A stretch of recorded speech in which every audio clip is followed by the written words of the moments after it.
Assalamualaikum warahmatullahi wabarakatuh. Apa kabar semuanya? Semoga baik-baik saja ya.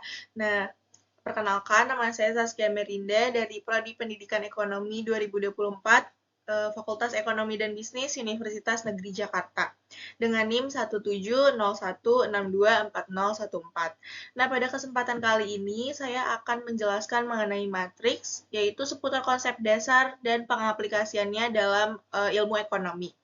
Nah, penjelasan kali ini itu untuk memenuhi tugas ujian akhir semester saya di mata kuliah Landasan Pendidikan dengan dosen pengampu yaitu Bapak Dimas Kurnia Robi, SPD MPD.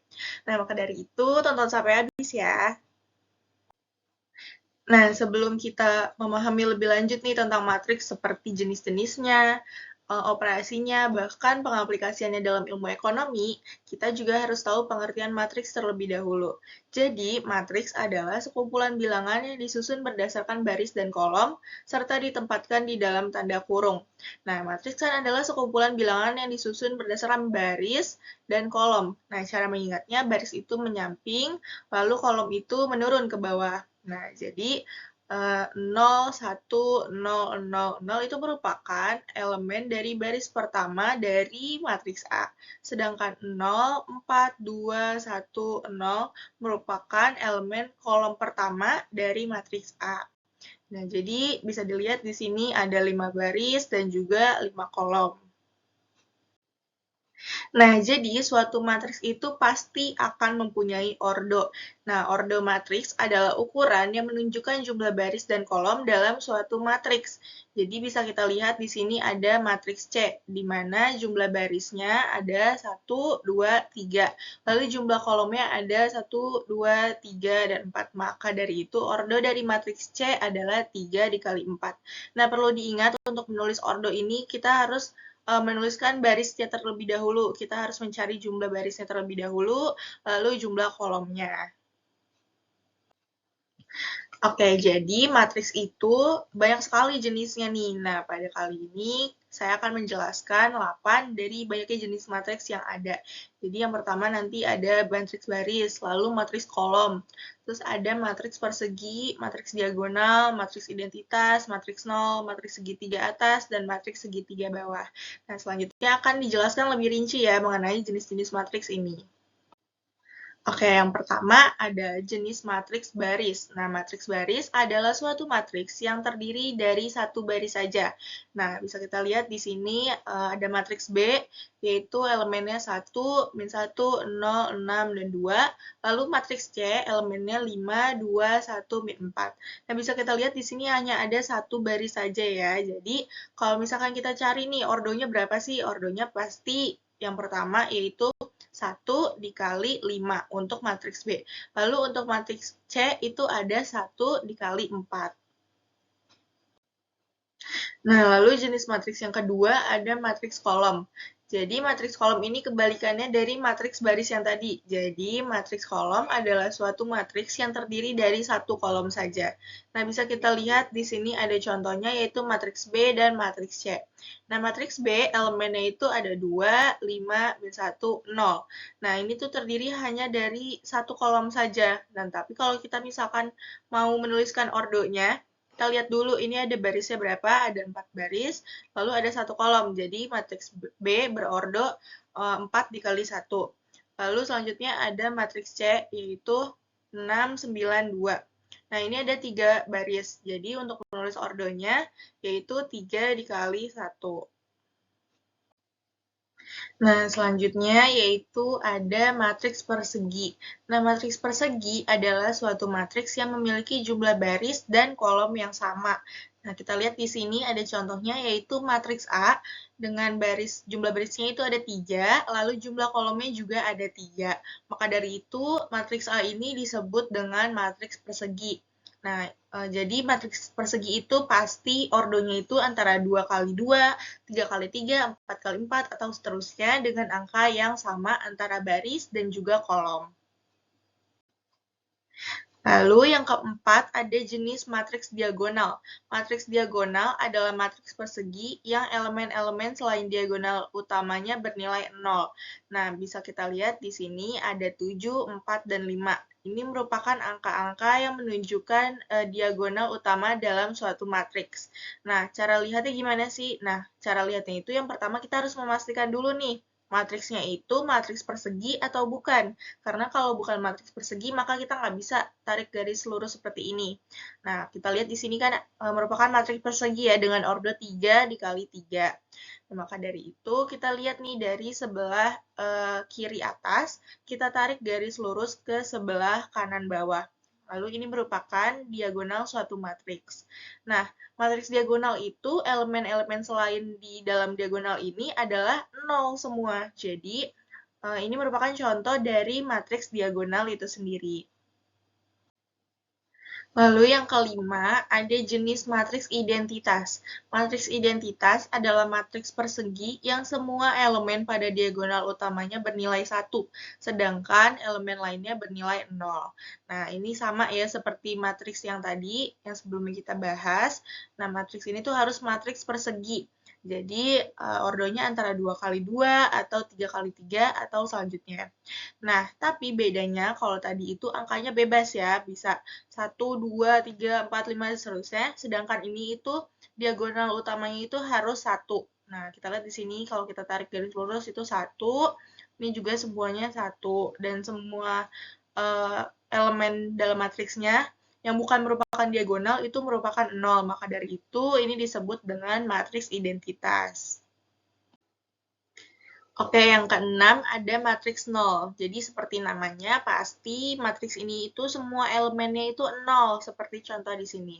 Nah, jadi mau berapapun ordonya, selagi elemennya itu 0, 0, 0 semua, maka ini dinamakan dengan matriks 0.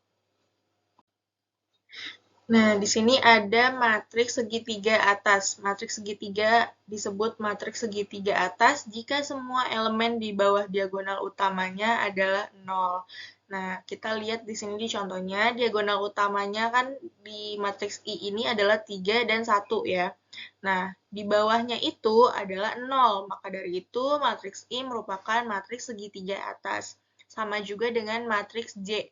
Kalau kita tarik garis lurus, ini merupakan diagonal nih, 1, 3, 1. Nah, di bawahnya itu adalah 0. Nah, maka dari itu, matriks D juga merupakan matriks segitiga atas. Oke, yang terakhir ada matriks segitiga bawah. Ini merupakan kebalikannya dari matriks segitiga atas yang sebelumnya sudah kita bahas. Jadi matriks segitiga disebut sebagai matriks segitiga bawah jika semua elemen di atas diagonal utamanya adalah 0. Kita lihat di sini ada matriks I. Diagonal utamanya itu 3 dan 1. Nah, angka di atas diagonal utamanya itu adalah 0. Maka dari itu matriks I merupakan matriks segitiga bawah. Lalu sama juga dengan matriks J nih. Di sini ada diagonal utamanya itu 1, 3, dan 1. Nah, angka-angka di atas diagonal ini merupakan 0. Kita lihat seperti ini. Maka dari itu, matriks J merupakan matriks segitiga bawah.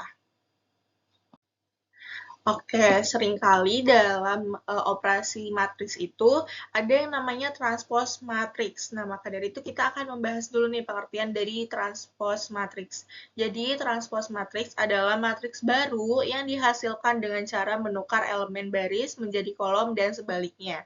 Jadi, tidak ada penghilangan di antara baris atau kolom pada matriks sebelumnya ya. Jadi, ini hanya merubah tata letaknya saja dalam suatu matriks. Jadi di sini ada contoh transpose matriks. Nah, kita lihat di sini ada matriks D yang nantinya akan kita transpose ya. Jadi matriks D ini berordo 3 kali 3 dengan elemennya yaitu 1, 2, 3, 4, 5, 6, 7, 8, 9. Nah, ini tuh akan kita transpose. Jadi kita lihat dulu nih, barisnya itu, baris pertamanya itu apa aja nih. Jadi ada 1, 2, dan 3. Nah, lalu kita transpose yang tadinya baris jadi kolom. Jadi dari 1, 2, 3 ini yang tadinya menyamping jadi menurun ke bawah. Sama juga dengan 4, 5, 6 yang menyamping jadi 4, 5, 6 ke bawah menjadi kolom kedua. Lalu baris ketiga nih 7, 8, 9 kita ubah menjadi kolom ketiga. Jadi 7, 8, 9 ke bawah. Nah, ini merupakan contoh transpose matriks ya. Jadi nggak ada angka yang dikurang-kurangi, elemen-elemen yang dikurangi atau ditambahkan, tapi hanya ditukar posisinya saja. Nah, selanjutnya kita akan masuk ke operasi pada matriks. Jadi, operasi pada matriks ini mencakup penjumlahan, pengurangan, dan perkalian. Nah, tapi di perkalian ini itu nanti akan ada cabang-cabangnya lagi. Jadi, ada perkalian dengan skalar, ada perkalian dengan matriks itu sendiri, namun yang telah ditranspos atau dengan matriks yang berbeda. Nah, selanjutnya kita akan membahas lebih dalam mengenai operasi pada matriks ini. Nah, operasi pertama yang akan kita bahas yaitu penjumlahan. Nah, sebenarnya penjumlahan ini tuh cukup simpel ya, karena dia hanya ditambahkan saja nih setiap elemen-elemennya, tapi kita harus memastikan terlebih dahulu ordonya itu sama atau enggak. Kita lihat di sini ada matriks A, yaitu ordonya 2 kali 2 kan, dengan elemennya A1, A2, A3, A4. Lalu ada matriks B, dia ordonya juga sama, 2 dikali 2, yaitu elemennya B1, B2, B3, B4. Nah, untuk menjumlahkannya, ini cukup simpel, kita bisa menambahkan A1 ditambah ditambah B2 menjadi elemen pada baris pertama, kolom pertama. Nah, A2 ditambah B2 menjadi elemen pada baris pertama, kolom kedua. Nah, A3 ditambah B3 menjadi elemen baris kedua, kolom pertama, lalu A4 ditambah B4 menjadi baris kedua, kolom kedua pada matriksnya. Nah, tadi mungkin agak sedikit membingungkan karena nggak ada angka pastinya, jadi itu tadi hanya sekedar rumus saja yang kita perlu ketahui. Dari sini ada contohnya. Jadi, contohnya itu ada matriks X dengan elemen 1, 5, 4, 2, dan matriks Y yaitu 3, 4, 2, 6. Lalu, kedua matriks ini akan ditambahkan. Nah, maka dari itu, cara menghitungnya itu 1 ditambah dengan 3. Lalu 5 ditambah dengan 5, 4 ditambah dengan 2, lalu 2 ditambah dengan 6. Nah, seperti ini. Lalu kita tinggal menjumlahkan saja nih, 1 ditambah 3 jadinya 4, 5 ditambah 5 hasilnya 10, 4 ditambah 2 yaitu 6, lalu 2 ditambah 6 sama dengan 8. Nah, jadi ini cukup simpel ya untuk penjumlahannya. Jadi selanjutnya yaitu ada pengurangan pada operasi matriks. Nah, ini tuh sebenarnya sama saja seperti penjumlahan tadi. Kita harus memastikan terlebih dahulu ordonya itu sama atau tidak.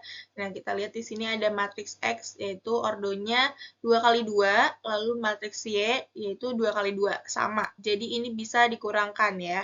Nah, kita bisa mengurangkan dengan cara 7 dikurang 3, 9 dikurang 5, 3 dikurang 2, 2 dikurang 6. Nah, maka dari itu kita akan memperoleh hasil seperti ini nih. Jadi, kita tinggal menghitung saja. 7 dikurang 3 itu adalah 4, 9 dikurang 5, 4 juga, 3 dikurang 2 itu 1, 2 dikurang 6 itu adalah minus 4. Nah, jadi hasilnya seperti ini. Nah, ini sekarang kita akan membahas perkalian dengan bilangan real atau skalar. Nah, jadi untuk rumusnya seperti ini ya. Jadi misalkan D dikali dengan matriks C. Jadi setiap elemen pada matriks C itu harus dikalikan dengan D. Oke, kita langsung ke contohnya aja. Misalkan di sini ada diketahui elemen dari matriks A itu adalah 2, 5, 0, min 3. Nah, dia akan dikalikan dengan minus 3 nih. Jadi, semuanya itu harus dikalikan dengan minus 3. Jadi, min 3 dikali 2 itu hasilnya min 6. Min 3 dikali 5 hasilnya min 15. Min 3 dikali 0 hasilnya 0. Min 3 dikali min 3 hasilnya 9. Sama juga dengan angka yang positif. Diketahui elemen matriks A-nya itu sama seperti yang tadi, lalu tapi dia dikalikan dengan 2. Jadi 2 dikali 2 hasilnya 4, 2 dikali 5 hasilnya 10, 2 dikali 0 hasilnya 0, dan 2 dikali min 3 hasilnya min 6. Jadi ini sebenarnya cukup simpel ya untuk perkaliannya. Oke, selanjutnya perkalian dengan dua matriks yang berbeda ya. Kalau tadi kan dengan skalar, tapi ini dengan matriks. Jadi diketahui nih ada matriks yang pertama yaitu A, B, C, D dikali dengan P, Q, R, S. Nah, untuk perkalian dua matriks ini, kita mengalikannya tidak seperti penjumlahan atau pengurangan ya. Jadi kita harus mengalihkan antara baris dan kolom. Jadi nih yang pertama adalah A dikali dengan P, lalu ditambah dengan B dikali dengan R.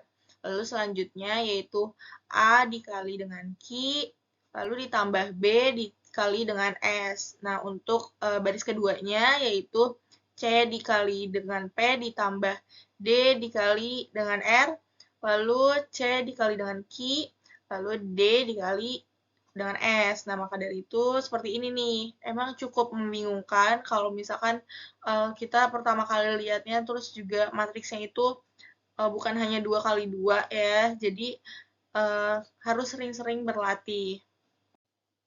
Oke, kita lihat ke contohnya langsung ya. Jadi ada matriks A yaitu 1, 3, 2, 4, lalu matriks B 2, 3, 1, 4. Nah, untuk mengalihkannya dia seperti ini. Jadi 1 dikali 2 ditambah dengan 3 dikali 1. Hasilnya itu 5. Lalu 1 dikali 3 ditambah 3 dikali 4. Hasilnya yaitu 15. Lalu untuk baris kedua, 2 dikali 2 ditambah 4 dikali 1. Hasilnya 8.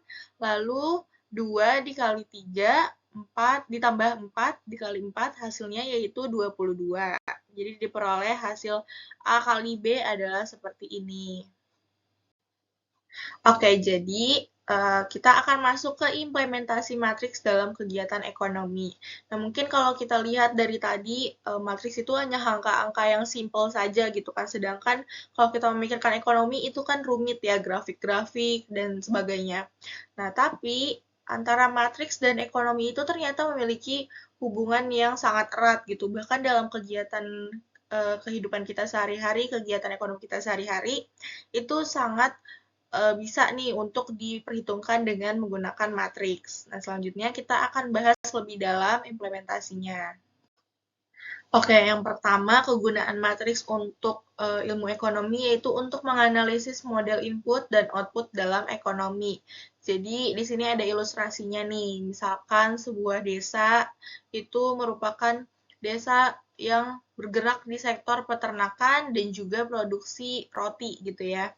Nah, jadi kedua sektor ini tuh harus berhubungan satu sama lain supaya desa tersebut tidak bergantung kepada desa lain. Misalkan, jadi ini ada peternakan sapi, dia bisa memperoleh susu untuk produksi roti-roti. Dan juga ini ada peternakan ayam, dia bisa memproduksi telur ayam yang juga merupakan bahan baku dari pembuatan roti itu sendiri. Nah, jadi dengan matriks itu masyarakatnya bisa memperhitungkan nih kira-kira berapa banyak input dan output yang dihasilkan dari kedua sektor tersebut, sehingga desa tersebut itu bisa bergantung pada sektor yang dimilikinya sendiri gitu, tidak dengan dari desa lain. Jadi mereka bisa menghasilkan input dan outputnya tersendiri. Lalu yang kedua yaitu implementasinya untuk perencanaan produksi barang. Nah, kalau kita ingin memproduksi suatu barang, pasti kita harus merencanakan terlebih dahulu ya antara bahan bakunya berapa, terus harga jualnya nanti berapa, outputnya nanti berapa, seperti itu. Nah, di sini tuh ada, saya ambil itu ada contoh toko roti ingin memproduksi roti-roti. Nah, selanjutnya kita akan bahas perhitungannya dengan matriks ya. Nah, contohnya di sini, jika sebuah toko ingin memproduksi 10 cookies dan 5 cupcake, maka berapa total kebutuhan bahannya? Nah, bisa kita lihat di sini diketahui untuk memproduksi 10 cookies tadi, sebuah bakery itu perlu nih 2 kilo tepung ditambah 1 kilo gula. Lalu, untuk 5 cupcakes itu, mereka butuh 3 kilo tepung dan juga 2 kilo gula. Nah, maka dari itu, untuk menghitung total bahan yang dibutuhkan dalam bakery tersebut, kita bisa mengalihkan bahan-bahannya dengan output yang ingin dihasilkan. Nah, bahan-bahannya itu dua, di sini ada dua dari 2 kilo tepung, satu dari 1 kilo gula, 3 dari 3 kilo tepung, 2 dari 2 kilo gula, dikali dengan 10 cookies dan juga 5 cupcake yang ingin dihasilkan. Maka dari itu, hasilnya adalah seperti ini. Jadi, kita bisa nih menghitung antara bahan yang kita butuhkan untuk memproduksi suatu barang atau makanan atau apapun itu dengan output yang dihasilkan itu berapa gitu. Nah, implementasi matriks pada kegiatan ekonomi selanjutnya yaitu kegiatan ekonomi yang cukup tricky dan cukup rumit gitu ya, yaitu investasi. Nah, matriks ini bisa digunakan untuk menganalisis portofolio investasi. Nah, apa sih analisis portofolio investasi? Jadi, analisis portofolio investasi adalah suatu cara untuk mengelola investasi dengan tujuan mendapatkan keuntungan yang sebesar-besarnya, tapi memperhatikan resiko yang ada. Jadi, investor ini ingin kan mendapatkan keuntungan yang maksimal, tapi dengan resiko seminim mungkin. Nah, dalam investasi, investor itu seringkali memiliki beberapa aset dong, seperti saham, obligasi, atau properti. Nah, setiap asetnya ini pasti memiliki tingkat resiko dan potensi keuntungan yang berbeda-beda. Nah, dengan matriks, investor ini bisa menghitung hubungan antara aset-asetnya. Misalnya, bagaimana pergerakan harga suatu saham ini akan mempengaruhi harga saham yang lainnya. Nah, informasi ini itu bisa digunakan untuk membuat portofolio yang lebih aman, lebih stabil dalam berinvestasi. Nah, seperti contohnya yaitu jika dua saham biasanya akan bergerak naik turun secara bersamaan, maka resiko total portofolionya itu akan lebih besar. Nah, tapi sebaliknya, jika saham-saham tersebut tuh cenderung bergeraknya itu berlawanan, jadi dia nggak naik dan turun secara bersamaan, maka resikonya juga akan berkurang karena kerugian dalam suatu aset yang dimiliki tidak akan mempengaruhi aset yang lainnya, tapi bahkan dia bisa menutup nih kerugiannya dengan keuntungan di aset lainnya yang dimiliki oleh investor. Nah, implementasi matriks pada ekonomi selanjutnya ini sangat dekat dengan kehidupan kita sehari-hari yang seringkali kita lagi bosan langsung scroll e-commerce A gitu ya. Nah, kegiatan itu tuh kita lakukan untuk membandingkan harga barang antar tokonya kan. Nah, maka dari itu dengan matriks kita bisa nih membandingkannya, yaitu dengan mencari atau menambahkan total semua barang yang kita inginkan di setiap tokonya dan dicari mana yang termurah gitu ya, mana yang hasilnya itu hasil penjumlahannya itu paling sedikit. Nah, gimana sih contohnya? Nah, contohnya akan kita bahas di selanjutnya. Nah, jadi di sini ada contohnya, yaitu jika konsumen ingin membeli barang, misalnya paper bag dengan 3 model yang berbeda, yaitu model A, model B, model C, pada 3 toko yang berbeda juga, yaitu toko 1, toko 2, dan toko 3. Nah, untuk membandingkan, maka kita harus menguraikan terlebih dahulu nih. Di toko 1 itu untuk tote bag atau paper bag A itu 10.000, untuk paper bag B 20.000, untuk paper bag C 30.000. Lalu untuk di toko 2 yaitu 12.000, 22.000, 28.000. Nah, di toko 3 itu ada 11.000, 21.000, terus ada 29.000. Nah, maka dari itu untuk membandingkan kita bisa nih membuat matriksnya seperti ini. Lalu kita jumlahkan mana yang harganya itu lebih murah gitu ya. Jadi dengan matriks kita juga bisa membandingkan barang-barang yang kita ingin beli. Jadi matriks ini tuh sangat berhubungan dengan kegiatan ekonomi yang sering kita lakukan. Oke, selanjutnya ada contoh soal pada operasi matriks yang sering kali muncul gitu ya, baik di UTBK atau di soal-soal SMA sebelumnya. Oke, contoh pertama yaitu jika A yaitu elemennya 3, 2, 0, 3, maka A pangkat 2 dikurang A sama dengan berapa? Nah, untuk mencari hasilnya kita harus memangkatkan 2 terlebih dahulu nih, matriks A. Jadi, 3 di pangkat 2 adalah 9, terus 2 di pangkat 2, ini harusnya 4 ya, ini ada kesalahan, maaf. Lalu ada 0 dipangkatkan 2 hasilnya 0, 3 dipangkatkan 2 hasilnya 9. Lalu matriks A itu sendiri dipindahkan ke sini tadi. Nah, jadi 9 dikurang 3 itu hasilnya 6, lalu tadi ini 4 dikurang 2 hasilnya harusnya 2, lalu 0 dikurang 0 hasilnya 0, 9 dikurang 3 hasilnya adalah 6. Maka diperoleh hasil seperti berikut ini gitu. Nah, selanjutnya yaitu soal kedua, transpos dari matriks R, yaitu dengan elemen 10, min 8, 11, 7, 4, min 3 adalah, nah ini tuh simpel banget ya, tadi kan kita udah pelajari di awal-awal, caranya yaitu yang tadinya baris, 10 dan min 8, menjadi kolom, 10, min 8 ke bawah, lalu 11 dan 7 ditranspos ke bawah menjadi 11, 7. Nah, terus baris terakhir yaitu 4 dan min 3 ditranspos menjadi kolom, yaitu 4 dan juga min 3. Nah, bentuknya yang tadinya ordonya adalah 3 dikali 2, sekarang ordonya itu adalah 2 dikali 3. Jadi setelah ditranspos hasilnya seperti ini. Nah, selanjutnya yaitu diketahui matriks K dengan elemen min 7, 8, 11, 20, maka hasil dari K dikurang K transpos adalah, nah untuk mencari jawaban dari soal ini, kita harus mentranspos terlebih dahulu nih matriks K. Jadi, yang tadinya baris pertama, kita lihat di sini ada min 7 dan juga 8, diubah menjadi kolom pertama, yaitu min 7, 8. Lalu baris kedua 11 dan juga 20 diubah menjadi kolom kedua, jadinya 11, 10 ke bawah ya. Nah, kita masukkan nih di sini. Jadi K dikurang K transpos itu adalah K-nya masukin min 7, 8, 11, 20.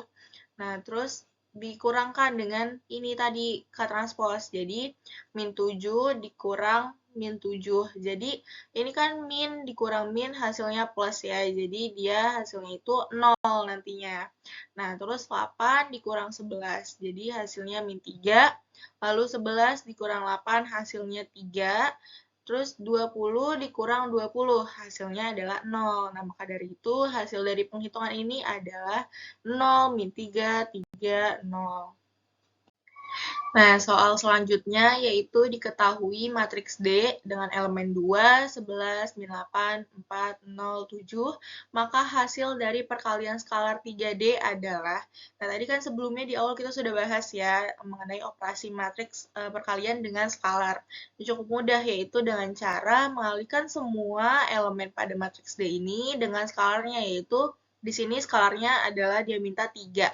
Jadi, cara menghitungnya yaitu 3 dikalikan dengan 2, lalu 3 dikalikan dengan 11, 3 dikalikan dengan min 8, 3 dikalikan dengan 4, 3 dikali 0, lalu 3 dikali 7. Nah, kita lihat di sini 3 dikali 2 hasilnya 6, 3 dikali 11 hasilnya 33, 3 dikali min 8 hasilnya minus 24, 3 dikali 4 hasilnya 12, 3 dikali 0 hasilnya 0, lalu 3 dikali 7 hasilnya 21. Maka dari itu, perkalian skalar 3D hasilnya adalah 6, 33, minus 24, 12, 0, dan juga 21.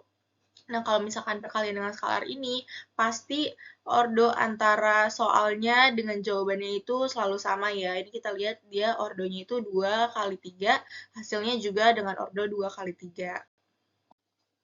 Nah, jadi kesimpulan dari materi kita yang sudah kita bahas tadi, yang lumayan cukup panjang ya, banyak sekali jenis-jenisnya, terus juga ada operasi-operasinya, lalu ada implementasinya dengan ekonomi. Maka dari itu, saya dapat simpulkan bahwa matriks memiliki banyak aplikasi dalam ekonomi, seperti dalam analisis model input-output untuk menganalisis hubungan antar sektor, seperti peternakan dan produksi sapi yang tadi kita bahas, guna untuk mendukung kemandirian ekonomi dalam suatu desa tersebut. Nah, selain itu, matriks juga bisa digunakan untuk perencanaan produksi barang, untuk efisiensi alokasi sumber daya.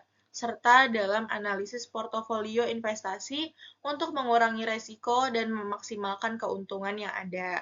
Nah, matriks juga membantu kita dalam membandingkan harga barang antar toko untuk mencari harga termurah. Jadi, secara keseluruhan, matriks ini efektif dalam berbagai analisis ekonomi untuk meningkatkan efisiensi dan pengambilan keputusan antara sebagai konsumen atau sebagai produsen.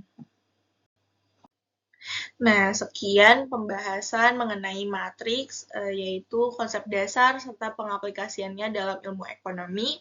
Semoga pembahasan yang telah saya paparkan cukup membantu untuk yang belum mempelajarinya atau bahkan ingin memperdalam ilmunya dalam ekonomi.